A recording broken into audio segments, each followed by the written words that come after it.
Assalamualaikum warahmatullahi wabarakatuh. Berjumpa kembali bersama kami di channel kesayangan Anda, di mana ada misteri. Kali ini kami akan mengangkat cerita yang kami ambil dari sonora.id yang dibagikan oleh akun Twitter @iburumah_tangga9. Cerita ini berjudul Hantu Reni si pegendong bayi di jok belakang mobil. Kejadian ini bermula ketika seorang pria yang bernama Krishna yang bekerja sebagai sales di sebuah perusahaan rokok terbesar di Indonesia baru saja mendapatkan bonus dari kantornya. Ia mendapatkan bonus karena berhasil mencapai target yang telah ditetapkan oleh perusahaan. Berhubung bonus itu terbilang lumayan banyak, ia pun berencana untuk membeli sebuah mobil. Krishna saat ini tengah memiliki seorang istri yang sedang hamil muda. Karena ia ingin memanjakan istrinya yang sedang hamil muda, ia pun ingin membeli sebuah mobil dengan harga yang pas di kantong.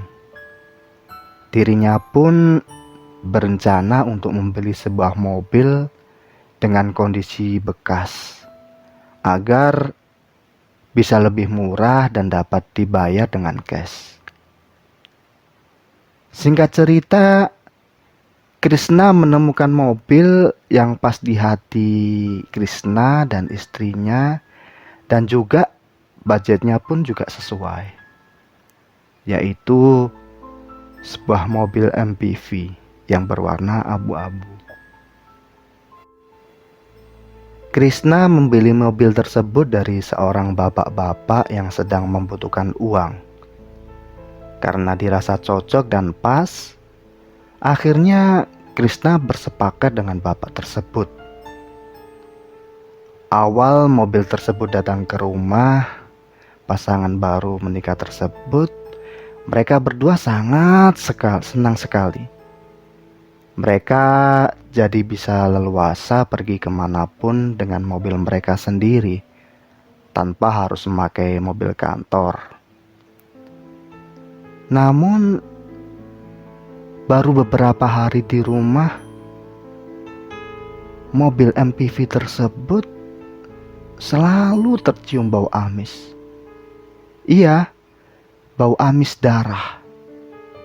Baik Krishna maupun si istri sama-sama seringkali mencium bau amis tersebut. Mereka selalu mencoba mencari-cari di sela-sela mobil untuk mengetahui sumber dari bau amis tersebut. Yang ditakutkan mereka justru ada binatang yang mati dan mengeluarkan darah. Akan tetapi, semua itu tidak membuahkan hasil, karena tidak ada satupun binatang yang mati di sela-sela mobil. Bau amis darah itu semakin lama pun semakin menyengat, apalagi ketika sore hari menjelang malam hari. Krishna pun sering membawa mobilnya ke tempat cucian mobil dan meminta untuk diberikan pewangi yang lebih banyak. Namun, tetap saja bau amis itu masih tercium ketika sudah sampai di rumah. Selain itu, jika mereka sedang mengendarai mobil di malam hari, selalu saja terdengar suara tangisan bayi, meskipun suaranya samar-samar. Meski tidak begitu jelas, suara tangisan bayi itu dirasa mereka cukup mengganggu. Hingga pada akhirnya Krishna berencana membawa mobil itu ke paranormal atau orang yang tahu menyelesaikan permasalahan mobil tersebut. Karena menurut Krishna ini bukanlah permasalahan yang biasa terjadi. Tapi karena kesibukan pekerjaan, akhirnya rencana ke paranormal itu selalu diundur-undur. Sampai pada kejadian di suatu malam, yang mana Krishna harus pulang larut malam karena lembur di kantor. Kurang lebih sekitar pukul 1 dini hari. Sepanjang perjalanan pulang, Krishna pun terus mencium bau amis darah. Ketika jarak sampai ke rumah tinggal 3 kilometer lagi, entah mengapa bulu kuduk Krishna pun terasa tegang.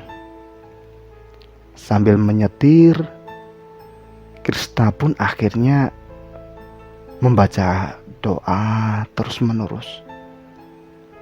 Akan tetapi tiba-tiba suara tangisan bayi itu muncul, sehingga Krishna pun semakin takut dan degup jantungnya pun terasa tidak beraturan.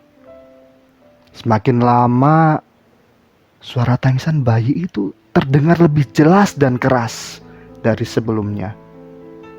Dan akhirnya ia pun mulai curiga ada yang tidak beres dengan mobil ini.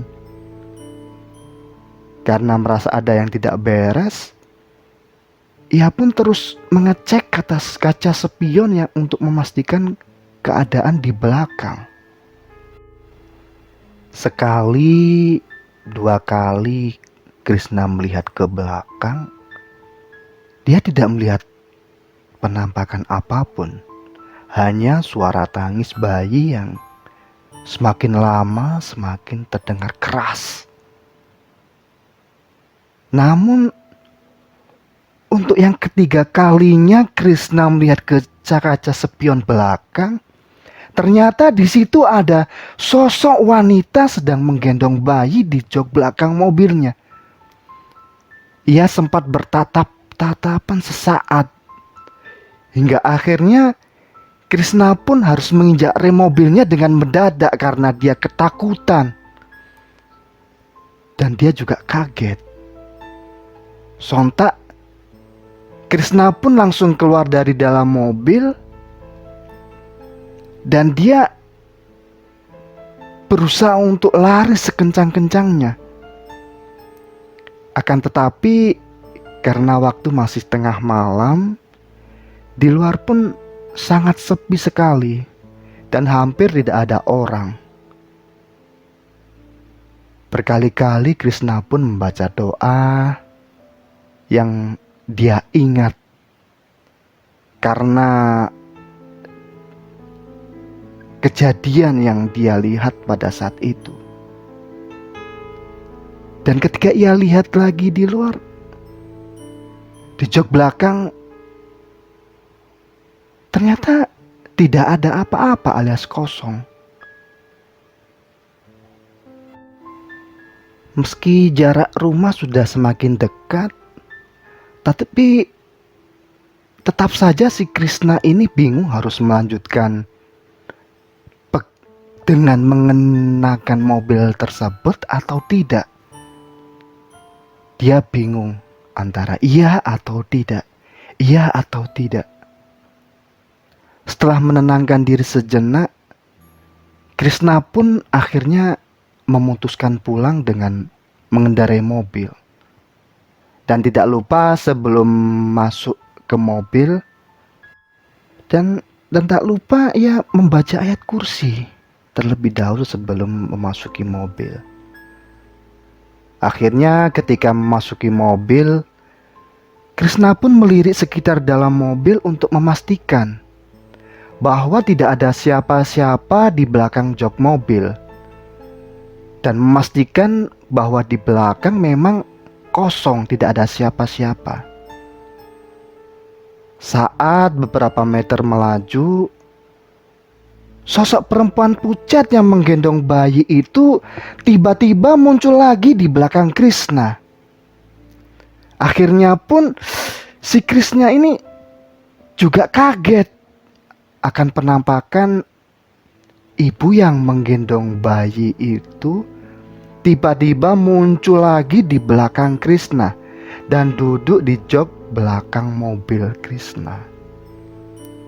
Akhirnya Krishna pun semakin ketakutan dan bau amis pun bahkan semakin menyengat daripada biasanya.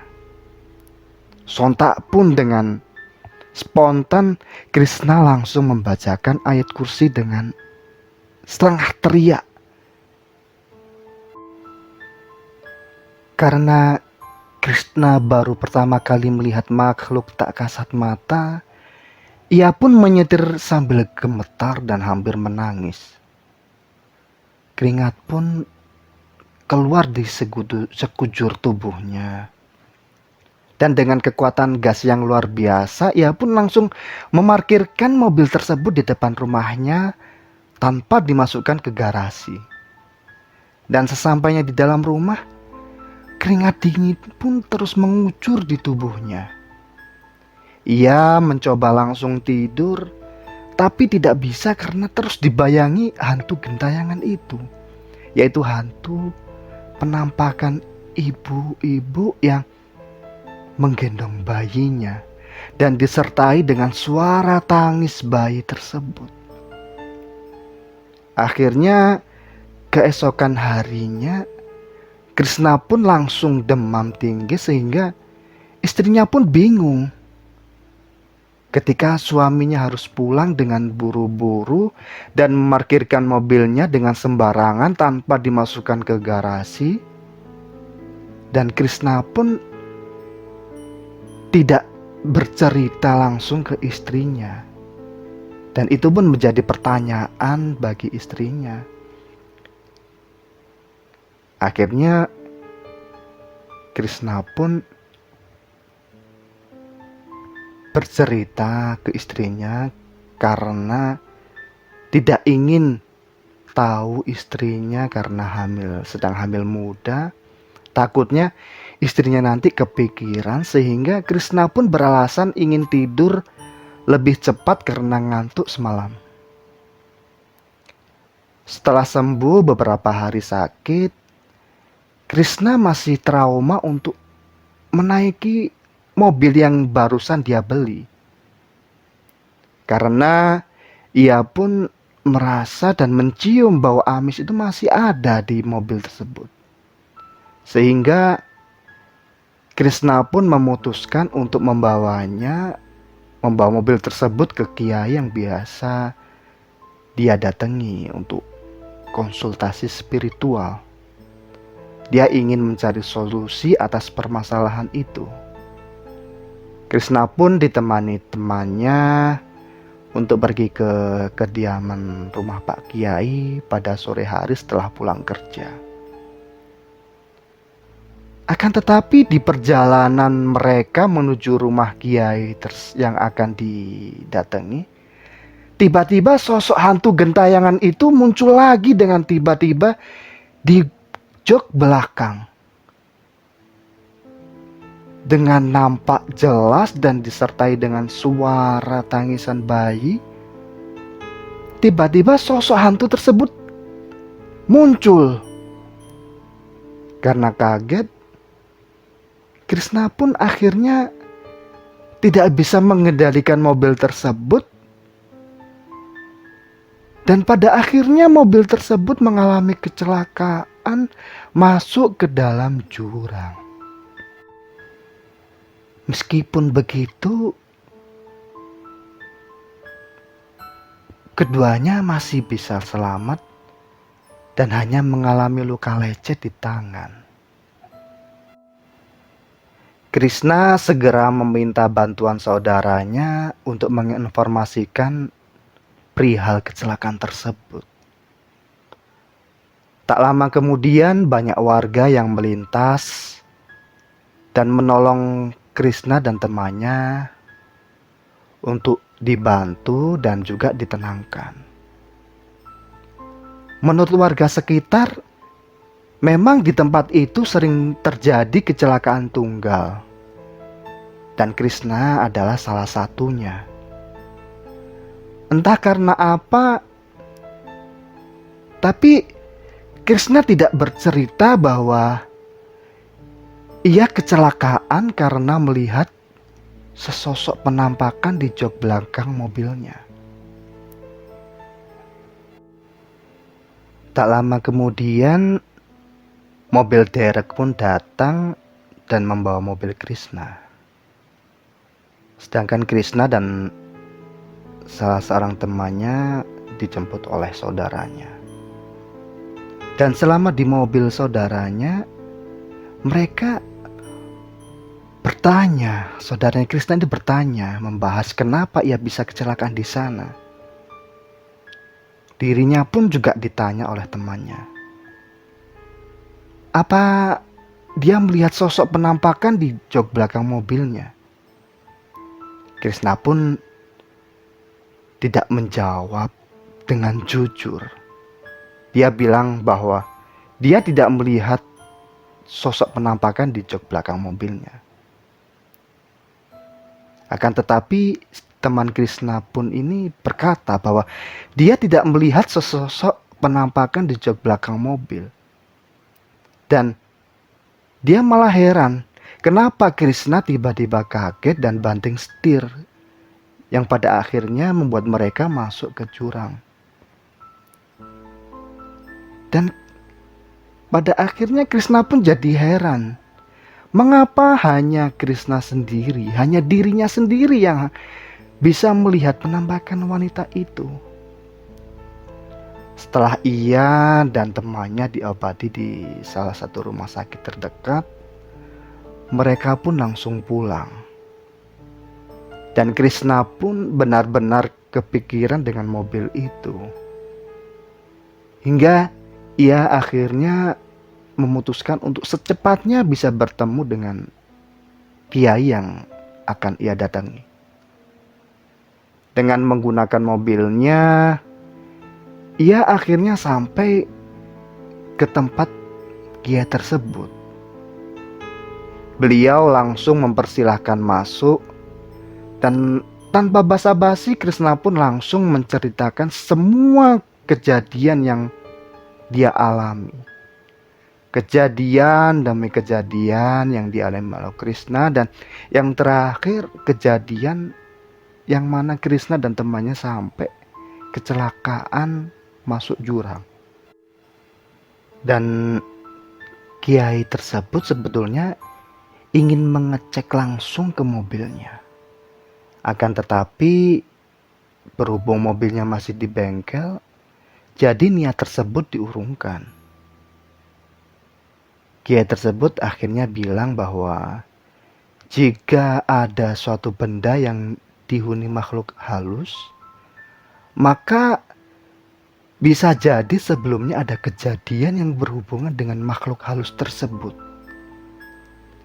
Jadi ia disarankan untuk menemui pemilik mobil ini, pemilik mobil sebelumnya.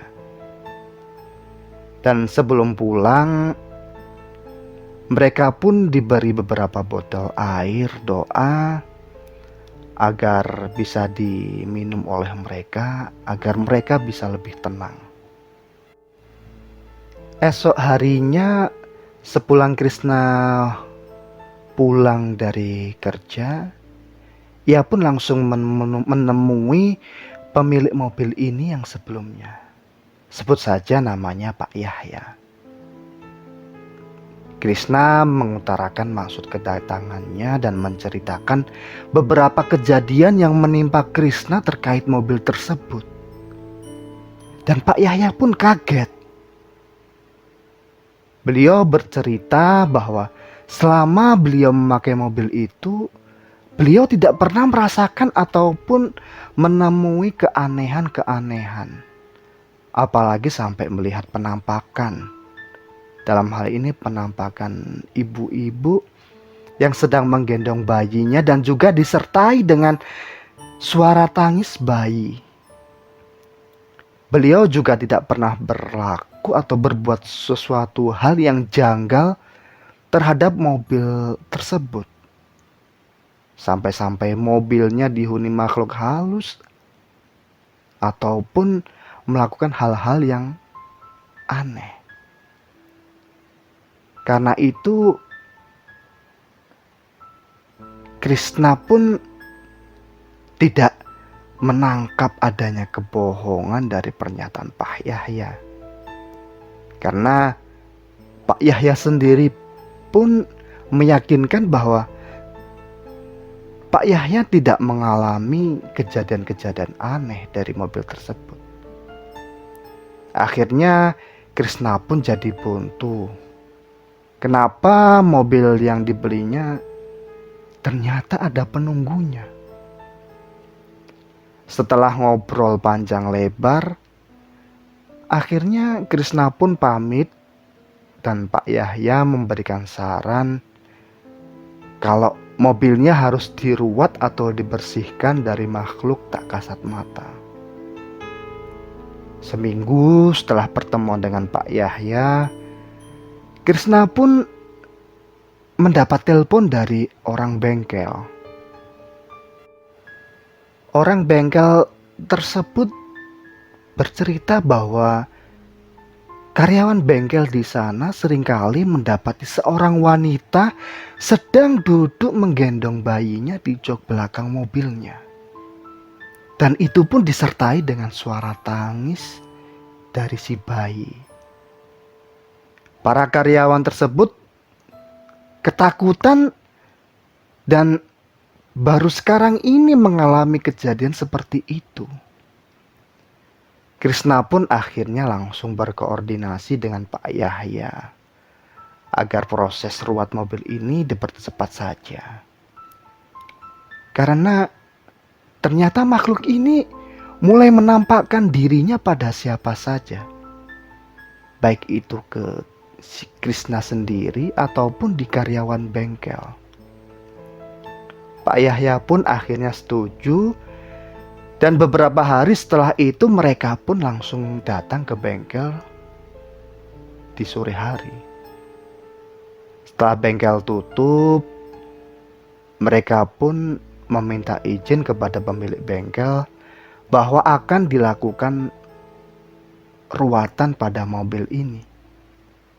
Pak Yahya datang bersama seorang pria setengah baya, memakai baju koko dan sorban. Beliau mengenalkan diri sebagai Pak Hadi yang akan melakukan ruatan itu. Mereka pun memulai acara ruat mobil ini, dan di sana selain ada Krishna, Pak Yahya, dan Pak Hadi, juga ada pemilik bengkel dan beberapa karyawannya.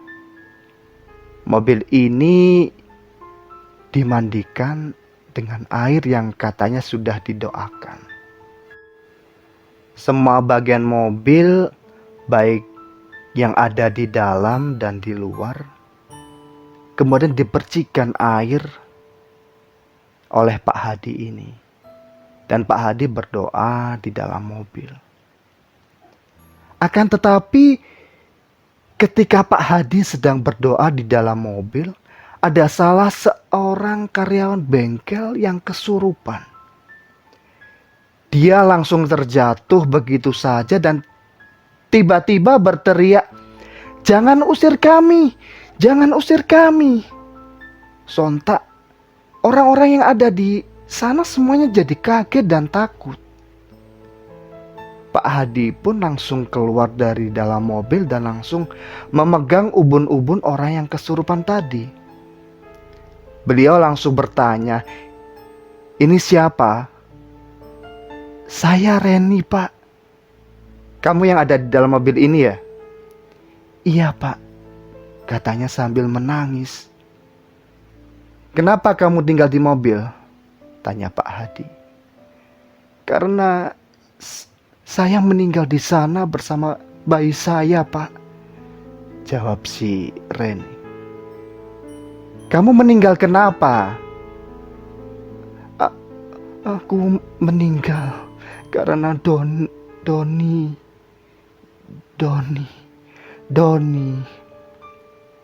Orang yang kesurupan itu malah menangis dan menyebut nama Doni. Entah siapa Doni itu, Krishna juga tidak kenal. Tapi Raut muka Pak Yahya pun jadi berubah. Beliau seperti kaget dan gugup. Seperti ya entahlah. Krishna pun akhirnya bertanya pada Pak Yahya, "Bapak kenal dengan yang namanya Doni?" "Itu anak saya, Pak," ujar Pak Yahya dengan muka pucat pasi dan juga malu. Ternyata Pak Yahya punya anak namanya Doni yang masih sekolah di sekolah menengah atas kelas 3. Dan Krishna pun kaget dibuatnya. Sedangkan arwah Reni ini tidak mau disuruh meninggalkan mobil tersebut karena katanya dia nyaman ada di sana. Arwah si Reni ini malah menangis dan terus menangis. Pak Hadi pun yang berusaha untuk memindahkan arwahnya seperti kewalahan. Beliau terlihat sangat capek sekali. Akhirnya Krishna dan Pak Yahya mengambil keputusan untuk mencari tahu dari Doni sendiri. Mungkin Doni tahu sesuatu terkait seseorang yang bernama Reni. Dan akhirnya mereka menyudahi ruatan mobil ini. Krishna pun langsung ikut Pak Yahya pulang ke rumah beliau untuk bertemu dengan anak beliau yang bernama Doni. Kebetulan Doni ini sedang ada di rumah, jadi mereka bisa langsung bertanya kepada si Doni. Ketika mereka menanyakan nama Reni pada Doni, ternyata reaksi Doni pun langsung kaget dan pucat pasi. Doni jadi terlihat agak salah tingkah, serba salah setelah ditanyai oleh ayahnya. Pak Yahya pun langsung menaruh curiga melihat reaksi dari anaknya, yaitu Doni ini. Krishna pun juga begitu. Akhirnya Pak Yahya dan Krishna mendesak Doni untuk menceritakan siapa Reni ini. Siapa arwah Reni ini yang sebetulnya? Ternyata Reni ini adalah pacar Doni. Mereka sudah berpacaran cukup lama, dan gaya berpacaran mereka ini bukan hanya sekedar pacaran biasa. Mereka berpacaran layaknya hubungan suami istri. Mereka sudah melewati batas, dan pada akhirnya Reni ini hamil. Awalnya Doni bersedia bertanggung jawab atas kehamilan si Reni ini. Tapi Doni berjanji akan menikahi Reni jika sudah lulus ujian SMA. Dan Reni pun menyanggupinya. Walaupun Reni harus menunggu dan menutupi perut buncitnya itu. Tapi malam itu Reni minta tolong ke Doni dan memberitahukan ke Doni bahwa dia merasakan mulas yang sangat di bagian perutnya. Dia sepertinya akan merasakan akan melahirkan. Jadi dia meminta tolong Doni untuk menjemput ke rumahnya. Doni pun akhirnya menjemput Reni ke rumah Reni dan rencananya akan mengantar Reni ke klinik bersalin terdekat. Doni menjemput Reni menggunakan mobil yang sekarang ini dipakai oleh Krishna, yang dibeli Krishna dari ayah Doni, yaitu dari Bapak Yahya. Sebelumnya Reni ini hanya tinggal bersama ayahnya, sedangkan ibunya sudah lama meninggal. Jadi karena ayahnya sibuk bekerja, ayah Reni ini tidak sadar dengan perubahan fisik dari si Reni ini. Dan perhatian ke anaknya satu-satunya ini, yaitu si Reni ini juga selama ini dirasa kurang oleh si Reni. Akhirnya Reni pun sedemikian rupa menutupi kehamilannya selama di sekolah supaya tidak ada yang curiga.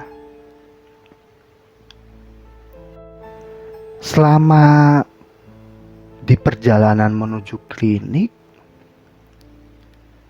Reni pun merasakan sakit muas di perutnya.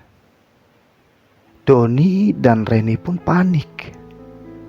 Mereka tidak tahu harus berbuat apa, karena mereka sendiri juga dari segi umur masih terbilang sangat muda, dan juga ini adalah pengalaman pertama kali mereka.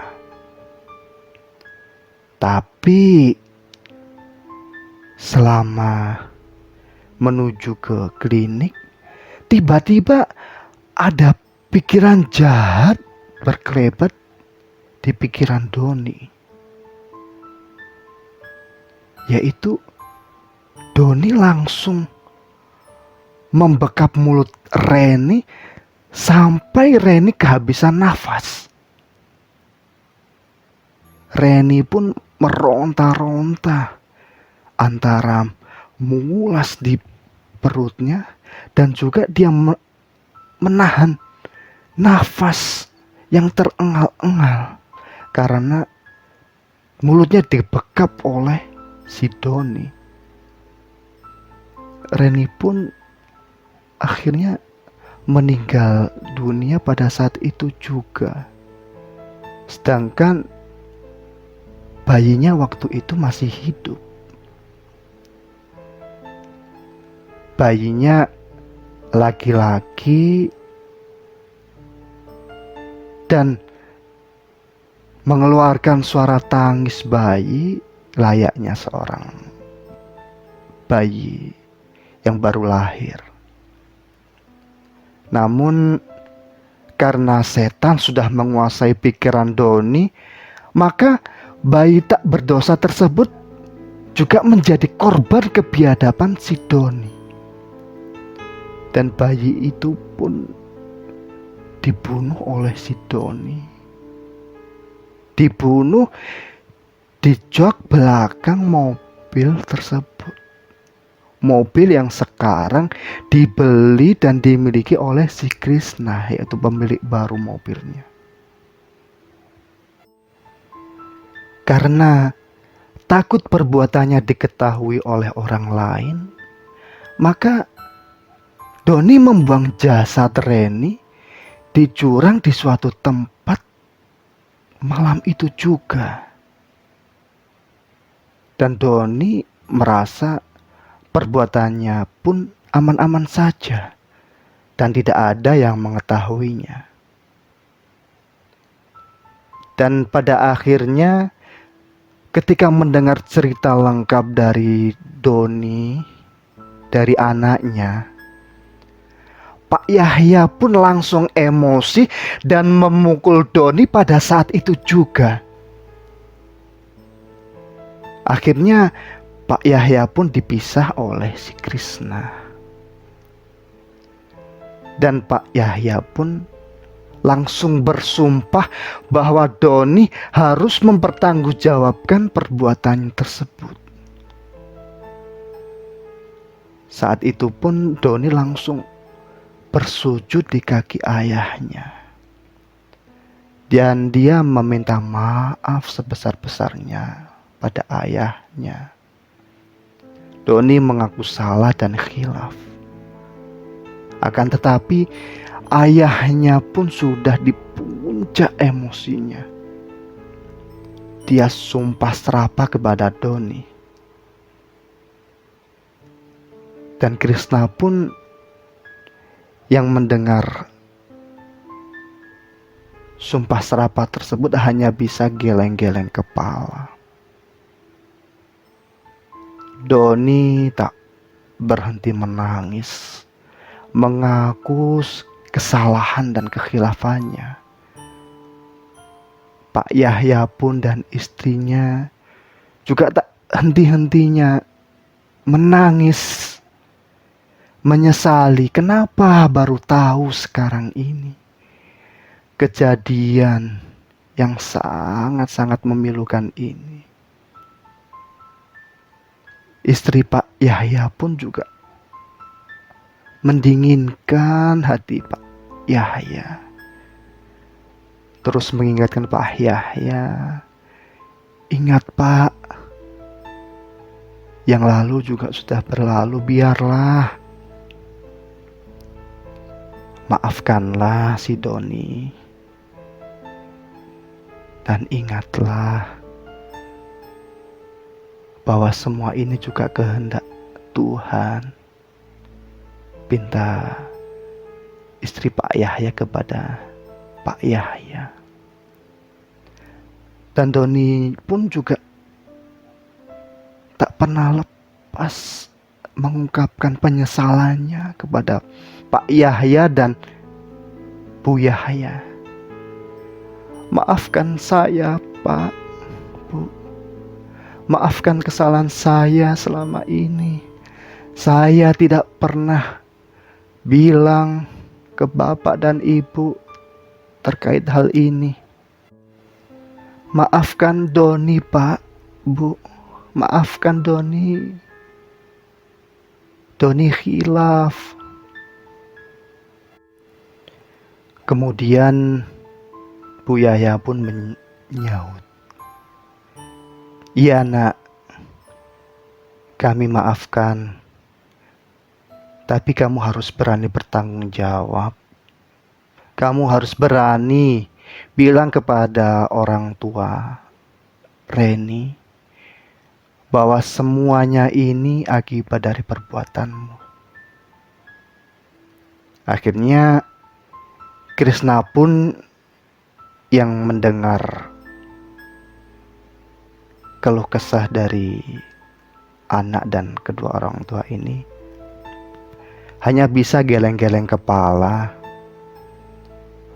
dan bahwa pergaulan anak muda sekarang ini memang benar-benar sudah kelewat batas. Mereka tidak memikirkan resiko atas perbuatan mereka. Akhirnya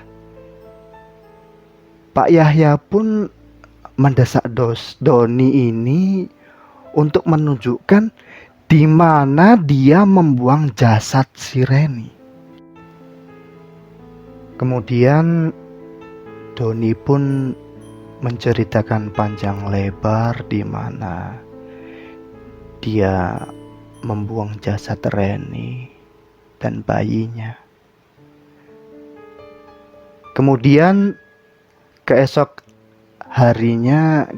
harinya setelah mereka melaporkan kejadian tersebut, kronologisnya gimana, ke polsek terdekat dan ditemani beberapa anggota kepolisian, akhirnya mereka langsung menuju ke jurang atau tempat yang dimaksud oleh Doni. Dan ternyata tempat tersebut atau jurang tersebut yang dimaksud Doni adalah jurang di mana Kresna yang beberapa hari yang lalu mengalami kecelakaan. Mungkin di kecelakaan Kresna kemarin, Reni ingin menunjukkan bahwa jasad dirinya dan bayinya itu di tempat di mana si Krishna beberapa hari kemarin mengalami kecelakaan. Akan tetapi waktu itu dia tidak melihat sekelilingnya. Ternyata setelah diselidiki, setelah ditelusuri di tempat kejadian, jasad Reni ini pun ditemukan. Jasad Reni sudah membusuk. Dan yang memilukan lagi, pada saat itu juga ditemukan jasad bayi yang dilahirkannya. Dan juga sudah membusuk, sudah banyak dikelilingi oleh lalat. Mereka berdua ditemukan tertutup daun-daun kering di dasar jurang.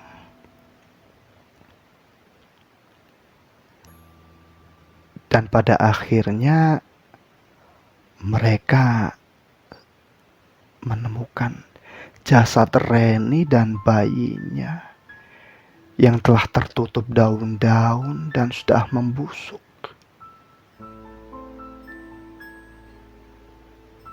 Dan di tempat itulah ternyata si Krishna beberapa hari kemarin mengalami kecelakaan.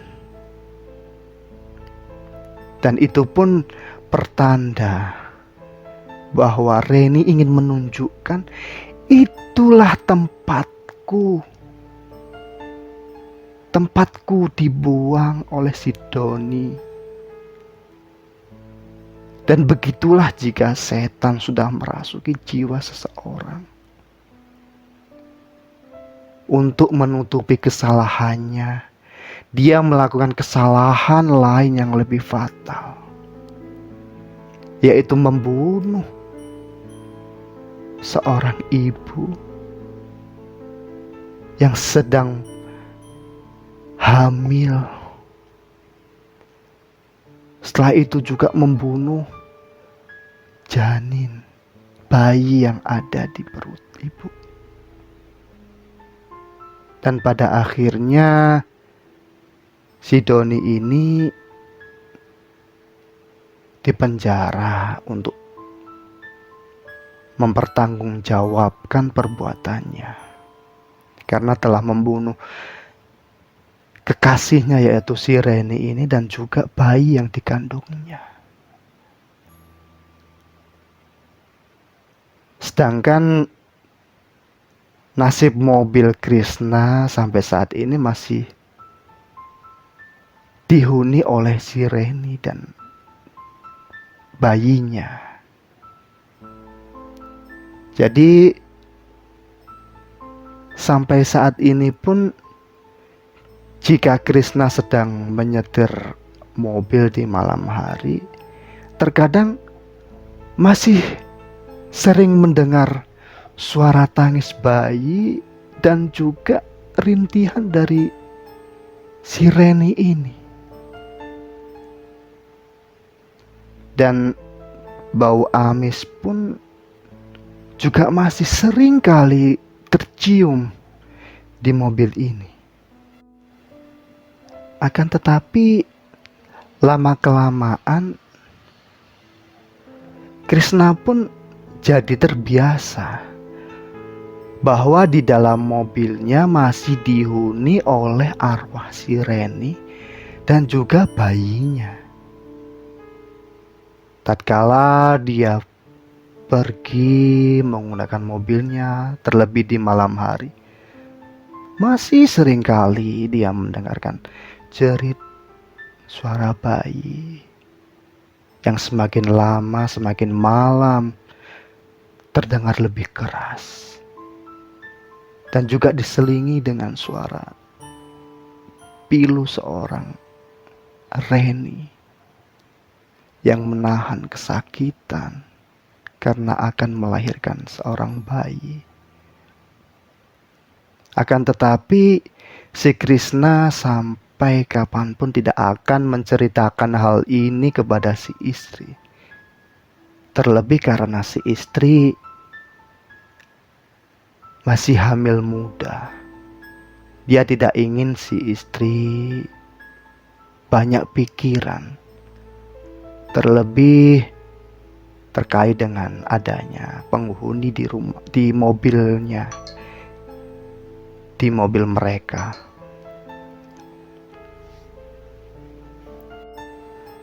Krishna pun tidak ingin kejadian ini menjadi beban yang teramat bagi istrinya. Dan Krishna pun berusaha untuk menutupi sebaik-baiknya kejadian ini.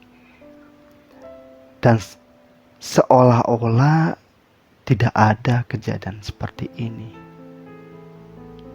Dan Krishna pun menjalani hari-hari pun seperti biasa. Seperti tidak ada kejadian apa-apa. Kejadian seram yang dia alami sewaktu dia menyetir mobil tersebut. Apalagi pada saat di malam hari. Dan Krishna pun di hati yang paling dalam sebenarnya ingin menjual mobil tersebut. Akan tetapi dia tidak ingin orang yang membeli mobil tersebut jadi mengalami kejadian seperti yang dialami oleh Krishna. Biarlah Krishna sendiri yang mengalaminya. Dan pada akhirnya Krishna pun tidak ada niatan untuk menjual mobil tersebut. Dan selama sampai detik ini pun mobilnya masih dipakai oleh Krishna. Dan Krishna pun menikmati hari-hari walaupun mungkin di hati yang paling dalam dia ada rasa takut. Tapi lama-kelamaan Krishna membuang jauh perasaan takut itu. Dan cerita ini hanya Krishna yang tahu. Dan sengaja dia tidak memberitahu istrinya karena Krishna tahu bahwa istrinya ini sangat-sangat penakut, apalagi terkait dengan hal-hal yang berbau mistis. Oh ya, dan kejadian pembunuhan Reni ini setelah diungkap oleh pihak kepolisian dan berdasarkan runtutan cerita dari si Doni, ini kejadian pembunuhan Reni ini terjadi seminggu sebelum mobil ini dibeli oleh Krishna. Dan mungkin wajar saja jika Pak Yahya tidak merasakan ada keganjilan seperti yang dirasakan oleh si Krishna. Dan Pak Yahya pun juga selama ini juga merasakan tidak ada kejadian aneh apapun yang dia alami. Sehingga pada saat Krishna ingin meng-cross check ke Pak Yahya sebagai pemilik mobil sebelumnya terkait kejadian-kejadian yang dialami oleh Krishna,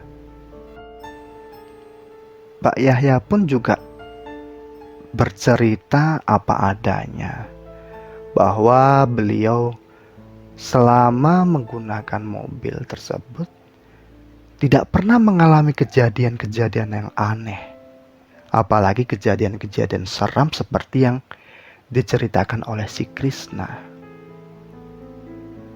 Dan Pak Yahya beserta Bu Yahya pun selama ini juga tidak mengalami kejadian yang aneh. Sampai pada akhirnya Pak Yahya menjual mobilnya. Dan itu pun tidak ada niatan yang aneh-aneh untuk menjual mobil itu, karena memang Pak Yahya ingin ganti mobil yang lebih bagus lagi. Tidak ada niatan menjual mobil itu karena mengalami kejadian yang aneh-aneh atau yang apa, itu tidak ada di benaknya Pak Yahya. Dan akhirnya Krisna pun setelah dikasih pengertian oleh Pak Yahya juga sama-sama mengertinya. Dan akhirnya Krisna pun juga menerima. Dan alhamdulillah setelah kejadian ini pun si Krisna tetap melakukan rutinitas pekerjaan sehari-hari dan menganggap kejadian-kejadian yang lalu tidak jadi masalah bagi Krisna. Dan itu juga bisa jadi pembelajaran buat kita semua, bahwa kita harus bisa selalu berusaha untuk berbuat baik kepada semua orang, dan kita harus jujur apa adanya kepada orang lain. Sekian cerita dari kami, dan kami tunggu cerita-cerita dari para sobat di mana ada misteri. Bisa langsung dikirimkan ke deskripsi di tiap video yang kami kirimkan. Dan kami mohon maaf sebesar-besarnya jika ada kesalahan kata atau penyampaian, karena kami hanya ingin memberikan hiburan yang terbaik bagi Anda semua. Terima kasih, tunggu episode terbaru dari kami yang lebih menarik dan lebih horor. Tunggu di cerita kami selanjutnya. Tetap stay tune di channel kesayangan Anda, di channel di mana ada misteri. Terima kasih. Wassalamualaikum warahmatullahi wabarakatuh.